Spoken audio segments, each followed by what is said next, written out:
नमस्कार साथियों, स्वागत करता हूं आपका हमारे सक्सेसफुल स्टडी यूट्यूब चैनल में। और यूजीसी नेट जून 2025 की तैयारी के लिए हम संस्कृत के पुराने प्रश्न पत्रों का अभ्यास कर रहे हैं, जिसमें हम पिछले 4 प्रश्न पत्र का अभ्यास कर चुके हैं और आज 5वें प्रश्न पत्र के अभ्यास के रूप में हमें जून 1998 में हुए प्रश्न पत्र का अभ्यास करना है। तो चलिए बिना किसी विलंब के शुरू करते हैं जून 1998 के प्रश्न पत्र का अभ्यास और आपके सहयोग की आवश्यकता की अपेक्षा करते हैं। चलिए, सबसे पहला प्रश्न है कि पुरोहित यह विशेषण किसका है। यह पुराने प्रश्न पत्र जो हमने देखे उनमें भी रिपीट हो चुका है। पुरोहित यह विशेषण किसका है? ऑप्शन ए इंद्र का, ऑप्शन बी रुद्र का, ऑप्शन सी अग्नि का या फिर ऑप्शन डी मरुत का। पुरोहित एक किसका विशेषण है? तो हम जानते हैं कि पुरोहित ये अग्नि का विशेषण है। इसके बारे में हम पिछले बार चर्चा कर चुके हैं। आगे बढ़ते हैं। दूसरा प्रश्न है यस्य त्रि पूर्णा मधुना पदानी, इसका संबंध है। यस्य त्रि पूर्णा मधुना पदानी, इसका किससे संबंध है? ऑप्शन ए वायु से, ऑप्शन बी विष्णु से, ऑप्शन सी इंद्र से या फिर ऑप्शन डी अश्विनी से। यस्य त्रि पूर्णा मधुना पदानी, इसका किससे संबंध है? तो इस पद का संबंध विष्णु से है। ऑप्शन नंबर बी आपका एकदम सही हो जाएगा। आगे बढ़ते हैं तीसरे प्रश्न की तरफ। तीसरा प्रश्न है ना सत्याभ्याम वहिर इव, ना सत्याभ्याम वही इव, यह किस सूक्ति में है? यह किस सूक्त में है? ऑप्शन ए अग्नि सूक्त में, ऑप्शन बी विष्णु सूक्त में, ऑप्शन सी इंद्र सूक्त में या फिर ऑप्शन डी अश्विन सूक्त में। ना सत्याभ्याम वही इव, यह किस सूक्त में है? अग्नि, विष्णु, इंद्र या फिर अश्विन? बोलिए फटाफट से। तो ये कहां पर है? तो ये अश्विन सूक्त में हमें प्राप्त होता है। किसमें? अश्विन सूक्त में ये हमें प्राप्त होता है। देखिए, पुराने प्रश्न पत्रों के अभ्यास का एक फायदा ये है कि किस तरीके से भाषा का स्तर पहले कितना सरल था, फिर मध्यम रूप में आया और अब प्रश्नों का लेवल थोड़ा सा कठिन हो गया है। और पहले किस तरीके के प्रश्न पूछे जाते थे और आज किस तरीके के प्रश्न पूछे जाते हैं, ये आपको ख्याल में आएगा। इसलिए बेहतर है कि आप पुराने प्रश्न पत्र से शुरुआत करें। तो ना सत्याभ्याम वही एव, यह किस सूक्त में है? तो ये अश्विन सूक्त में हमें प्राप्त होता है। चौथे प्रश्न की तरफ पढ़ते हैं। यम नचिकेता संवाद किस उपनिषद में है? देखिए, ये भी 2 बार रिपीट हो चुका है पिछले 4 प्रश्न पत्र में और यहाँ तीसरी बार फिर से पूछ लिया। तो यम नचिकेता संवाद किस उपनिषद में है? ऑप्शन ए केन उपनिषद में, ऐतरेयोपनिषद में, कठोपनिषद में और छांदोग्य उपनिषद में। यम नचिकेता संवाद किस उपनिषद में है? तो आप सभी जानते हैं ऑप्शन सी कठोपनिषद में है। इसके माध्यम से यम नचिकेता यम से 3 वर्गों मांगता है। 5वें प्रश्न की तरफ बढ़ते हैं कि रोहित सूक्त किसमें उपलब्ध होता है? रोहित सूक्त किसमें उपलब्ध होता है? ऑप्शन ए ऋग्वेद में, ऑप्शन बी अथर्ववेद में, ऑप्शन सी सामवेद में और ऑप्शन डी यजुर्वेद में। रोहित सूक्त किसमें उपलब्ध होता है? आज के प्रश्न पत्रों में तो रोहित सूक्त पूछा भी नहीं जाता है और पता भी नहीं चलता कि रोहित सूक्त कहाँ है। किताबों में भी नहीं मिलता क्योंकि अब कुछ इंपॉर्टेंट सूक्त फिक्स हो गए हैं। लेकिन फिर भी आप तैयार करें। रोहित सूक्त किसमें उपलब्ध होता है? ऋग्वेद में, अथर्ववेद में, सामवेद में या फिर यजुर्वेद में? तो रोहित सूक्त अथर्ववेद में उपलब्ध होता है, इसलिए ऑप्शन नंबर बी आपका सही हो जाएगा। रोहित सूक्त कहाँ उपलब्ध होता है? तो रोहित सूक्त अथर्ववेद में उपलब्ध होता है। 6वें प्रश्न की तरफ बढ़ते हैं। देखिए, अब अगला संवाद विश्वामित्र नदी संवाद। इसके पुराने प्रश्न पत्रों में आपसे कौन कौन से संवादों को पूछा जा चुका? यम यमी के संवाद को पूछा जा चुका है आपसे। यहाँ पूछ रहे हैं विश्वामित्र नदी संवाद। यम नचिकेता के संवाद को भी आपसे पूछा जा चुका है, तो ये संवाद भी आपके ख्याल में होना चाहिए। विश्वामित्र नदी संवाद किसमें मिलता है? ऑप्शन ए ऋग्वेद में, ऑप्शन बी सामवेद में, ऑप्शन सी अथर्ववेद में और ऑप्शन डी कृष्ण यजुर्वेद में। तो देखिए विश्वामित्र नदी संवाद, शर्मापणी संवाद, ये सब संवाद आपको ऋग्वेद में देखने के लिए मिलते हैं। बात करते हैं विश्वामित्र नदी संवाद कहाँ मिलता है, तो इसका उत्तर हो जाएगा ऋग्वेद में। जी हाँ, विश्वामित्र नदी संवाद ऋग्वेद में देखने को मिलता है। ऑप्शन ए आपका एकदम सही हो जाएगा। आगे बढ़ते हैं 7वें प्रश्न की तरफ। केनोपनिषद किस वेद से संबद्ध है? केनोपनिषद किस वेद से संबद्ध है? ऑप्शन ए अथर्ववेद से, ऑप्शन बी सामवेद से, ऑप्शन सी शुक्ल यजुर्वेद से और ऑप्शन डी ऋग्वेद से। केनोपनिषद किस वेद से संबंधित है? तो आप जानते हैं कि केनोपनिषद सामवेद से संबंधित है। सामवेद से संबंधित उपनिषद है केनोपनिषद। आगे बढ़ते हैं 8वें प्रश्न की तरफ। कान्व संहिता, कान्व संहिता किस वेद से संबंधित है? कान्व संहिता किस वेद से संबद्ध है? ऑप्शन ए ऋग्वेद से, ऑप्शन बी शुक्ल यजुर्वेद से, ऑप्शन सी सामवेद से और ऑप्शन डी कृष्ण यजुर्वेद से।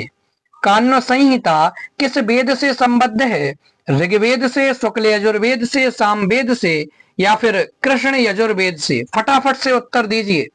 तो देखिए कान्व संहिता जो है वो शुक्ल यजुर्वेद से संबद्ध है।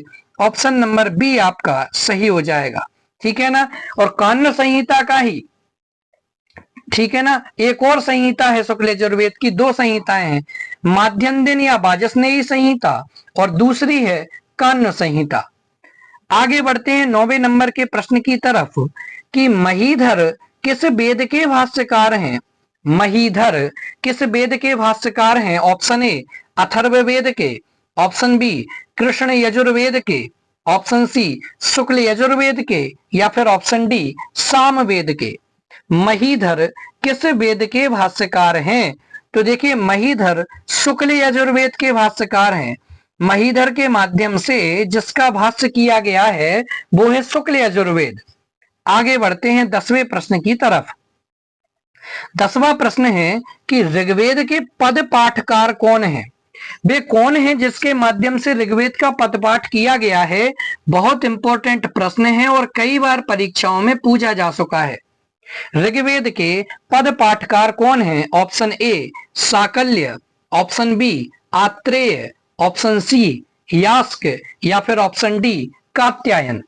ऋग्वेद के पद पाठकार कौन है? तो ऋग्वेद का पद पाठ जिसके माध्यम से किया गया है उसका नाम, उनका नाम है साकल्य। ऑप्शन ए आपका एकदम सही हो जाएगा। आगे बढ़ते हैं 11वें नंबर के प्रश्न की तरफ। 11वां प्रश्न है प्रातिशाख्य किस वेदांग से संबद्ध है?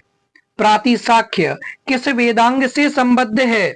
ऑप्शन ए व्याकरण से, ऑप्शन बी ज्योतिष से, ऑप्शन सी शिक्षा से और ऑप्शन डी कल्प से। प्रातिशाख्य किस वेदांग से संबद्ध है? तो प्रातिशाख्य शिक्षा वेदांग से संबद्ध है। बहुत महत्वपूर्ण प्रश्न है, याद रखेंगे आप। प्रातिशाख्य किस वेदांग से संबद्ध है? तो शिक्षा वेदांग से संबद्ध है। चलिए आगे बढ़ते हैं 12वें नंबर के प्रश्न की तरफ। वेदांग में छंदस कहलाता है, वेदांग में छंदस क्या कहलाता है? ऑप्शन ए पाद कहलाता है, ऑप्शन बी हस्त कहलाता है, ऑप्शन सी चक्षु कहलाता है या ऑप्शन डी मुख कहलाता है।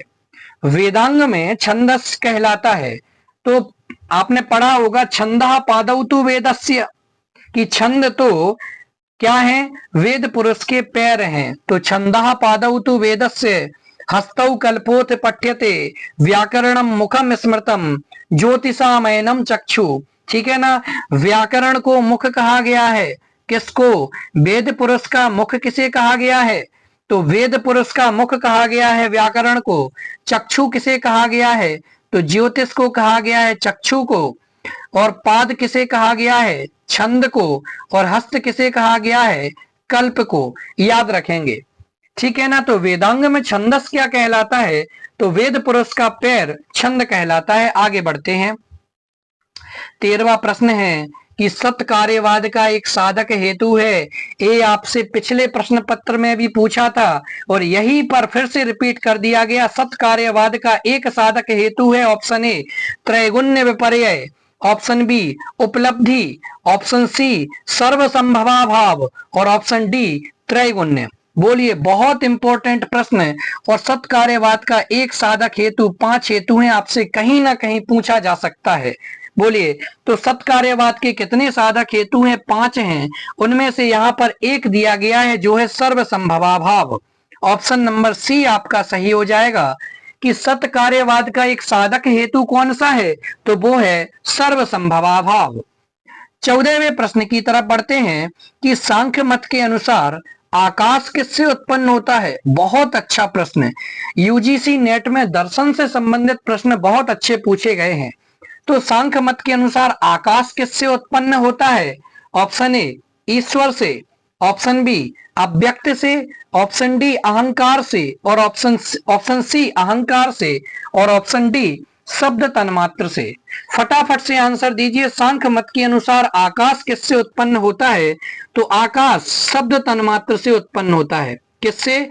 आकाश शब्द तन्मात्र से उत्पन्न होता है। चलिए 15वें प्रश्न की तरफ बढ़ते हैं। 15वां प्रश्न है कि प्रत्यय सर्ग में यह अंतर्भूत है। प्रत्यय सर्ग में क्या अंतर्भूत है? ऑप्शन ए तन्मात्र, ऑप्शन बी विपर्यय, ऑप्शन सी पुरुष और ऑप्शन डी अहंकार। प्रत्यय सर्ग में यह अंतर्भूत है। प्रत्यय सर्ग में क्या अंतर्भूत है? तो ऑप्शन नंबर बी आपका सही हो जाएगा कि प्रत्यय सर्ग में विपर्यय अंतर्भूत है। प्रत्यय सर्ग में विपर्यय को अंतर्भूत किया गया है। 16वें प्रश्न की तरफ बढ़ते हैं कि सांख्य मत के अनुसार प्रधान क्या है? सांख्य मतानुसार प्रधान क्या है? ऑप्शन ए अपरिणामी, ऑप्शन बी भोक्ता, ऑप्शन सी अप्रसवधर्मी और ऑप्शन डी प्रकृति। सांख्य मत के अनुसार प्रधान क्या है? अपरिणामी, भोक्ता, अप्रसवधर्मी या फिर प्रकृति। तो सांख्य मत के अनुसार प्रकृति प्रधान है, इसलिए ऑप्शन नंबर डी आपका एकदम सही हो जाएगा। 17वें प्रश्न की तरफ बढ़ते हैं। 17वें प्रश्न की बात करते हैं कि वेदांत का एक अनुबंध है। आपको पिछले पेपर में भी ये प्रश्न पूछा गया था और यहां भी पूछा गया है और इंपॉर्टेंट भी है। वेदांत के कितने अनुबंध हैं? तो 4 अनुबंध हैं। कौन कौन से हैं? तो देखिए, अधिकारी, कौन? अधिकारी, विषय, संबंध, याद रख लेना, अधिकारी, विषय, संबंध, प्रयोजन और जीवन भर कभी मत भूलना। वेदांत का एक अनुबंध क्या है? अधिकारी, विषय, संबंध, प्रयोजन। यहां पर आपको दिया अधिकारी, अद्वैत, ब्रह्म और ज्ञान। तो इन 4 में से यहां पर अधिकारी दिया गया है कि वेदांत का एक अनुबंध क्या है? तो अधिकारी। 18वां प्रश्न देखते हैं। 18वां प्रश्न क्या है? वेदांत मतानुसार आवरण शक्ति किसकी है? आपसे पिछले बार पूछा गया था कि आवरण शक्ति क्या है। यहां पूछा गया है वेदांत मत के अनुसार आवरण शक्ति किसकी है? ऑप्शन ए ब्रह्म की, ऑप्शन बी ईश्वर की, ऑप्शन सी अज्ञान की और ऑप्शन डी ज्ञान की। वेदांत मत के अनुसार आवरण शक्ति किसकी है? तो वेदांत मत के अनुसार आवरण शक्ति जो है वो अज्ञान की है। ऑप्शन नंबर सी हो जाएगा, आवरण शक्ति अज्ञान की है। बहुत अच्छा और इंपॉर्टेंट प्रश्न था। आगे बढ़ते हैं 19वें प्रश्न की तरफ कि संसार है ब्रह्म का। संसार ब्रह्म का क्या है? परिणाम है, संसार ब्रह्म का अपवाद है, संसार ब्रह्म का विवर्त है या फिर संसार ब्रह्म का अद्वैत है। तो संसार है ब्रह्म का क्या है? तो संसार ब्रह्म का एक विवर्त है। ऑप्शन नंबर सी आपका एकदम सही हो जाएगा। 20वें प्रश्न की तरफ बढ़ते हैं। 20वां प्रश्न है कि पंचीकरण का सिद्धांत किसका है? ये प्रश्न भी पिछले बार आ चुका है और इंपॉर्टेंट प्रश्न है। पंचीकरण सिद्धांत किसका है? ऑप्शन ए सांख्य का, ऑप्शन बी योग का, ऑप्शन सी वैशेषिक का और ऑप्शन डी अद्वैत वेदांत का। पंचीकरण सिद्धांत किसका है? सांख्य का, योग का, वैशेषिक का या फिर अद्वैत वेदांत का। तो पंचीकरण का जो सिद्धांत है वो अद्वैत वेदांत का है। ऑप्शन नंबर डी आपका एकदम सही हो जाएगा। आगे बढ़ते हैं 21वें प्रश्न की तरफ। 21वां प्रश्न है मनस है। मनस अर्थात मन है, कैसा है?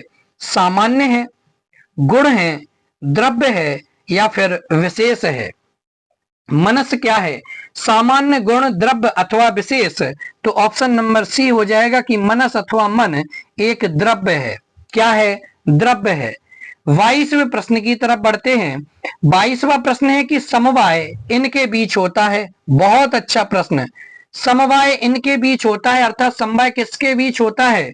ऑप्शन ए गुण एवं कर्म के बीच, ऑप्शन बी अवयव अवयवी के बीच, ऑप्शन सी सामान्य विशेष के बीच और ऑप्शन डी घटाभाव भूतल के बीच। समवाय किन के बीच होता है? तो समवाय होता है अवयव और अवयवी के बीच। किसके बीच में? अवयव और अवयवी के बीच। जैसे घड़ा और मिट्टी, ठीक है ना। तो मिट्टी क्या है? एक अवयव है और घड़ा क्या है? अवयवी है। इन दोनों के बीच में समवाय बन गया। तो समवाय किनके बीच होता है? तो समवाय अवयव और अवयवी के बीच में होता है। 23वां प्रश्न है कि पट का समवायी कारण है। पट का समवायी कारण क्या है? ऑप्शन ए तंतुवाय, ऑप्शन बी तंतु संयोग, ऑप्शन सी तंतुत्व और ऑप्शन डी तंतु। पट का समवायी कारण क्या है? तंतुवाय, तंतु संयोग, तंतुत्व या फिर तंतु। तो पट का समवायी कारण है तंतु, यानी कपड़ा बनेगा तो किससे बनेगा? तंतु से, अर्थात धागे से ही तो बनेगा। तो पट का समवायी कारण हो जाएगा तंतु, इसलिए आपका ऑप्शन नंबर डी हो जाएगा एकदम सही। 24वें प्रश्न की तरफ बढ़ते हैं कि शब्दत्व के प्रत्यक्ष में सन्निकर्ष होता है। शब्दत्व के प्रत्यक्ष में सन्निकर्ष होता है। किस प्रकार का सन्निकर्ष होता है? षड्विध सन्निकर्ष में से ऑप्शन ए संयोग सन्निकर्ष, ऑप्शन बी समवेत समवाय सन्निकर्ष, ऑप्शन सी संयुक्त समवाय सन्निकर्ष और ऑप्शन डी समवाय सन्निकर्ष। शब्दत्व के प्रत्यक्ष में सन्निकर्ष होता है। कौन सा सन्निकर्ष होता है? तो ऑप्शन नंबर बी आपका सही हो जाएगा कि शब्दत्व के प्रत्यक्ष में सन्निकर्ष होता है समवेत समवाय सन्निकर्ष। चलिए आगे बढ़ते हैं 25वें प्रश्न की तरफ। टी संज्ञा का लक्षण क्या है? टी संज्ञा का लक्षण क्या है?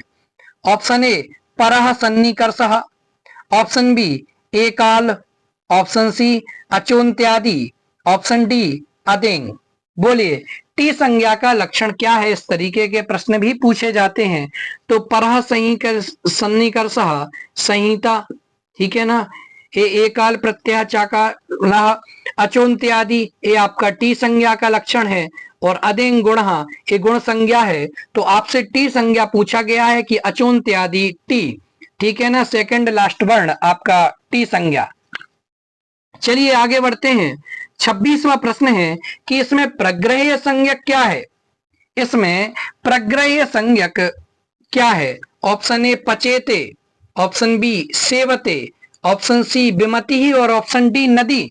इसमें प्रग्रह्य संज्ञक क्या है? पचेते, सेवते, विमति और नदी, ठीक है ना। तो ईद उदे द्विवचनम प्रग्रह्यम। ईत, ऊत और एत इन संबंधी द्विवचन यानी दीर्घ ईकारांत, ऊकारांत और एकारांत पदों की संज्ञा हो जाती है कौन सी? प्रग्रह्य संज्ञा। तो यहाँ पर प्रग्रह्य संज्ञा क्या है? तो द्विवचन संबंधी सेवते तो एक वचन है, बाकी दीर्घ ईकारांत यहाँ नहीं है, ठीक है ना। नदी ये भी द्विवचन नहीं है, तो यहाँ क्या होगा? पचेते। ऑप्शन नंबर ए आपका सही हो जाएगा। क्या? पचेते प्रग्रह्य संज्ञक है। 27वें प्रश्न की तरफ बढ़ते हैं। लिंग मात्राधिक्य प्रथमा, इसका उदाहरण क्या है?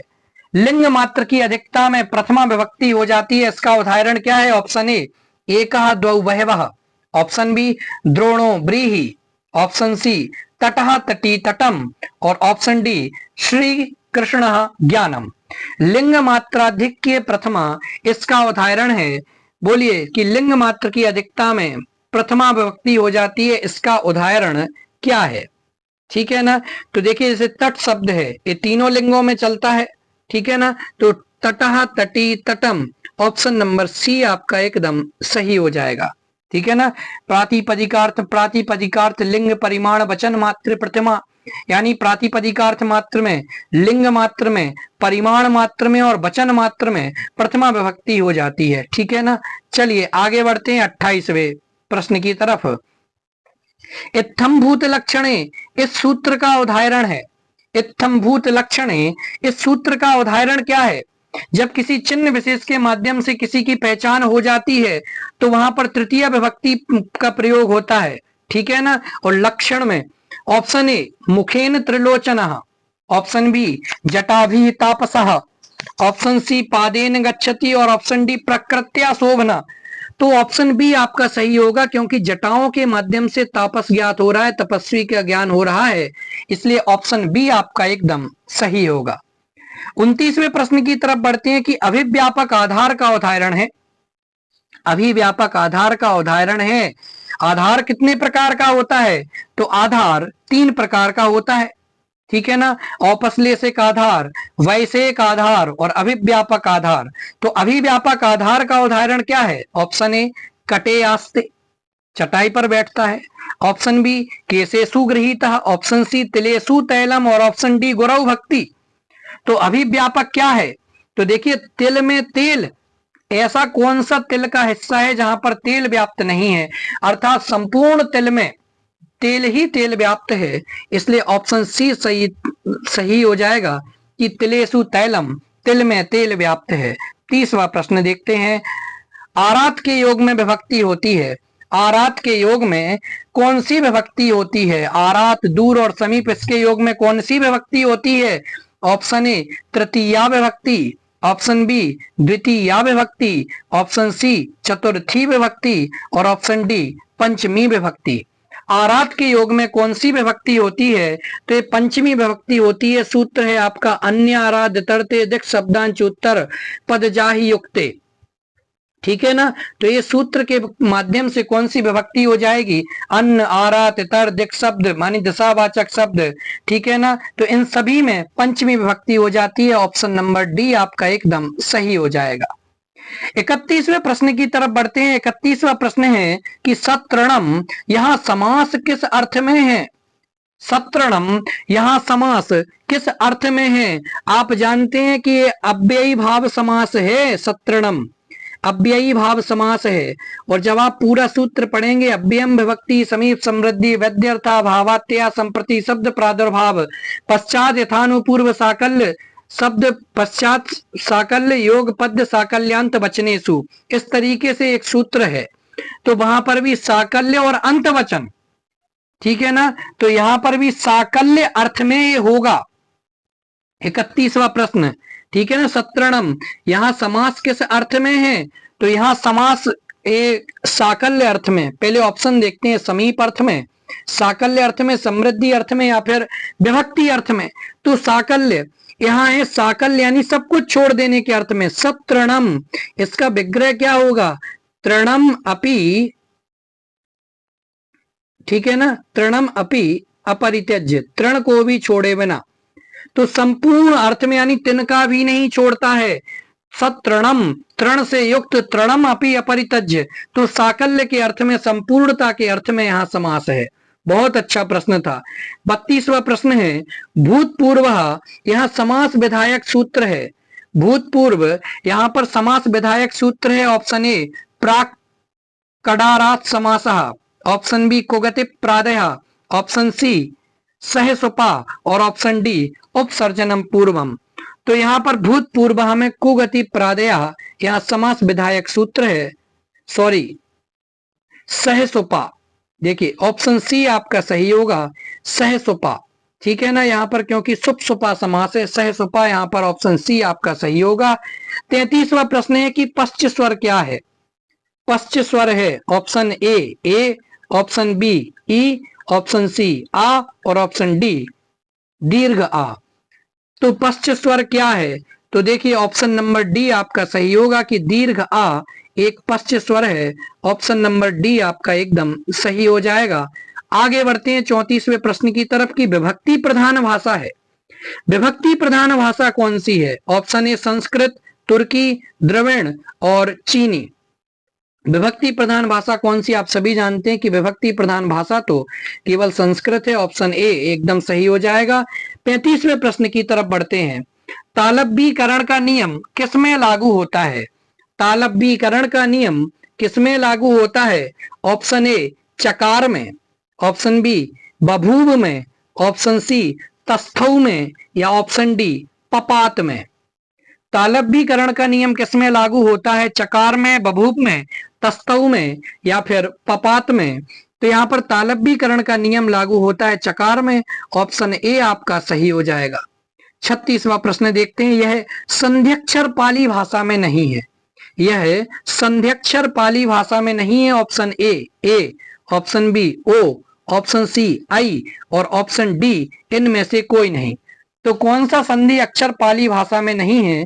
तो ऑप्शन नंबर सी आपका सही हो जाएगा। ऐसी चीजें आपको ख्याल में रखनी होगी कि आई पाली भाषा में नहीं है।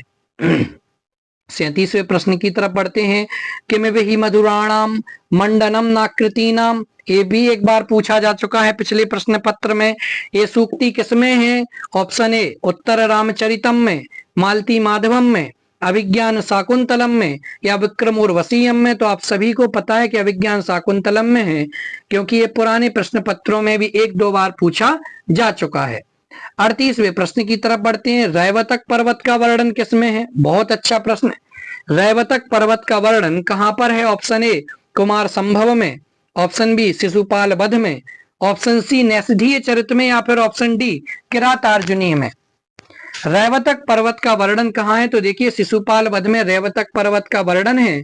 जब श्री कृष्ण बलराम और उद्धव के बीच में मंत्रणा हो जाती है और उद्धव कहते हैं कि अभी आपको शिशुपाल के साथ युद्ध में ना उलझ करके युधिष्ठिर के माध्यम से जो राजसूय यज्ञ किया जा रहा है उसके लिए इंद्रप्रस्थ के लिए आपको प्रस्थान करना चाहिए। इंद्रप्रस्थ के लिए जब द्वारिका से प्रस्थान करते हैं उसी बीच में रैवतक पर्वत का सुंदर और मनोरम वर्णन किया गया है। ऑप्शन बी आपका सही हो जाएगा। रैवतक पर्वत का वर्णन शिशुपाल वध में मिलता है। 39वां प्रश्न है कि बुद्ध चरित महाकाव्य का रचयिता कौन है? किसका? बुद्ध चरित महाकाव्य के रचयिता कौन है? Option A Bharavi, option B अश्वघोष, ऑप्शन सी माघ, और ऑप्शन डी कालिदास। बुद्ध चरित महाकाव्य के रचयिता कौन है? भारवी, अश्वघोष, माघ, या कालिदास। तो देखिए अश्वघोष के माध्यम से बुद्ध चरित लिखा गया है और इन्होंने ही सौंदर नंद की भी रचना की थी। 40वां प्रश्न है। महाभारत पर आधारित महाकाव्य है। तो महाभारत पर आधारित महाकाव्य का नाम क्या है? ऑप्शन ए कुमार संभव महाकाव्य, ऑप्शन बी रघुवंश महाकाव्य, ऑप्शन सी रावण वध महाकाव्य, और ऑप्शन डी शिशुपाल वध महाकाव्य। तो देखिए कुमार संभव में तो कुमार कार्तिकेय के जन्म की उत्पत्ति, तारकासुर का वध निरूपित है, तो वो तो शिव पुराण इत्यादि से संबंधित हो गया। रघुवंश महाकाव्य रामायण से संबंधित है। रावण वध, रावण आ गया तो वो भी रामायण से संबंधित है। तो महाभारत पर आधारित महाकाव्य शिशुपाल वध महाकाव्य है, जिसमें श्री कृष्ण के माध्यम से शिशुपाल के वध की कथा का वर्णन किया गया है। 41वां प्रश्न है। गर्भांक किस नाटक में है? ये भी कईयों बार पूछा जा चुका है। गर्भांक किस नाटक में है? अभिज्ञान शाकुंतलम में, उत्तर रामचरितम में, स्वप्न वासव दत्तम में, या फिर वेणी संहारम में। गर्भांक किस नाटक में है? तो ऑप्शन नंबर बी आपका सही हो जाएगा, उत्तर रामचरितम में। आगे बढ़ते हैं 42वें प्रश्न की तरफ। मृच्छकटिकम में विदूषक का नाम है। पात्रों के नाम भी आपको याद होना चाहिए। मृच्छकटिकम में विदूषक का नाम क्या है? Option A Atreya, option B Madhavya, option C Maitreya, या फिर ऑप्शन डी वसंतक। बोलिए मृच्छकटिकम में विदूषक का नाम क्या है? माधव्य तो देखिए अभिज्ञान शाकुंतलम में माधव्य अथवा माधव्य। तो मृच्छकटिकम के विदूषक का नाम क्या है? तो मृच्छकटिकम के विदूषक का नाम है मैत्रेय। ऑप्शन नंबर सी आपका सही हो जाएगा। 43वां प्रश्न है। मुद्रा राक्षस का प्रधान रस है। मुद्रा राक्षस का प्रधान रस क्या है? श्रृंगार, शांत, करुण, या फिर वीर। मुद्रा राक्षस का प्रधान रस क्या है? तो वीर रस इसका प्रधान रस है। ऑप्शन डी आपका एकदम सही हो जाएगा। 44वां प्रश्न है कि सालमली वृक्ष का वर्णन किस गद्य काव्य में है? सालमली वृक्ष का वर्णन किस गद्य काव्य में है? ऑप्शन ए हर्ष चरित में, ऑप्शन बी 10 कुमार चरित में, ऑप्शन सी कादम्बरी में, या फिर ऑप्शन डी वासव दत्ता में। सालमली वृक्ष का वर्णन कहाँ है? तो ये प्रश्न भी एक बार आ चुका है कादम्बरी में। सालमली वृक्ष का वर्णन किया गया है। जावाली ऋषि का आश्रम भी कादंबरी में ही वर्णित है। 3 जन्मों की कथा भी यहाँ पर निरूपित है। सुकनास के द्वारा दिया गया उपदेश भी इसमें ही है। 45वां प्रश्न है, विश्वनाथ ने किसके काव्य लक्षण का खंडन किया है? ऑप्शन ए भामह के, बी मम्मट के, सी दंडी के, या फिर डी जगन्नाथ के। विश्वनाथ ने किसके काव्य लक्षण का खंडन किया है? तो विश्वनाथ ने मम्मट के काव्य लक्षण का खंडन किया है। ऑप्शन बी आपका एकदम सही हो जाएगा। 46वां प्रश्न है, क्या है 46वां प्रश्न? कि लक्षणा स्वीकृति का आधार है। लक्षणा स्वीकृति का आधार क्या है? योग्यता, आसक्ति, संकेत, या फिर मुख्यार्थवाद। लक्षणा स्वीकृति का आधार है मुख्यार्थवाद। ऑप्शन नंबर डी आपका एकदम सही हो जाएगा। 47वें प्रश्न की तरफ बढ़ते हैं। वीर रस का स्थायी भाव है। वीर रस का स्थायी भाव क्या है? उत्साह है, जुगुप्सा, शोक, या फिर भय। वीर रस का स्थायी भाव क्या है? उत्साह है, जुगुप्सा, शोक, या फिर भय। तो वीर रस का स्थायी भाव आप सभी जानते हैं कि उत्साह होता है। ऑप्शन नंबर ए आपका सही हो जाएगा। हमने 5 प्रश्न पत्रों का अभ्यास लगाया, जिसमें लगभग चौथा या 5वां प्रश्न है जिसमें रस का स्थायी भाव पूछा गया है। 48वां प्रश्न है कि नाटक में संधियों की संख्या क्या है? ये भी 3 बार आ चुका है, 6, 9, 5 और 10। तो आप सभी जानते हैं कि नाटक में संधियों की संख्या 5 है। पंच संधि प्रकरण की चर्चा है। 49वां प्रश्न है, मृक्षकटिक किस प्रकार का रूपक है? मृक्षकटिक किस प्रकार का रूपक है? ऑप्शन ए नाटक, ऑप्शन बी वाण, ऑप्शन सी व्यायोग, या फिर ऑप्शन डी प्रकरण। तो मृक्षकटिक किस प्रकार का रूपक है? तो प्रकरण की कोटि का रूपक है। और 50वां और अंतिम प्रश्न है कि धीर ललित नायक है। यह धीर ललित नायक है। Option A Udayan, B Bhima, C Dushyanta, या फिर डी राम। तो धीर ललित नायक कौन है? तो उदयन ये एक धीर ललित नायक है। धीर ललित कोटि का एक नायक है। इस प्रकार से अभी हमने 1998 के यूजीसी नेट अथवा जेआरएफ विषय के संस्कृत प्रश्न पत्र की चर्चा की, उसका अभ्यास किया, और कल के सेशन में हम इसी का ही जो दिसंबर माह का 1998 का यूजीसी नेट का पेपर था, उसकी चर्चा, उसका प्रश्न पत्र आगामी कक्षा में हल करेंगे। मिलते हैं अगले वीडियो में। धन्यवाद। जय हिंद।